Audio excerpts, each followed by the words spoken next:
উঠে চোখের পানিগুলো খারাপ হয়েছে, দীর্ঘ সময় হয়ে গেল, ও ফেরেশতারা সেই আসমান জবাব করে না।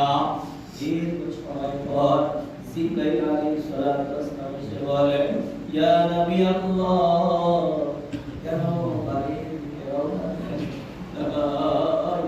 আল্লাহ তুমি বলে আমার খালিজা কবরে সোয়াল লাগে দিশে আছে। আল্লাহ জিবরাইল আলাইহিস সালাতু ওয়াস সালাম বলেন, ইয়া নবী আল্লাহ, দুনিয়ার মধ্যে খালিজা কাঁদছে মালিকের জন্য, ওই কাদাগুলো এত মায়া আমার মালিক খালিজার মায়া কইরা দুনিয়ার মধ্যে আমার মালিক আপনার খালিজাকে মাফ কইরা দিছে।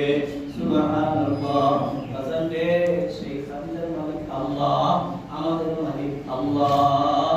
এখনো পর্যন্ত যদি কাঁদতে পারো, ওই চোখের পানিগুলো বুঝে মালিকের মায়ায় পড়ে যাবে।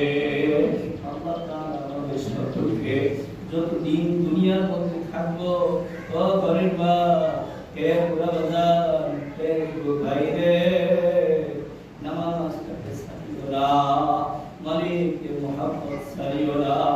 আল্লাহ তাআলার মায়া মধ্যে দান করুন, আমিন।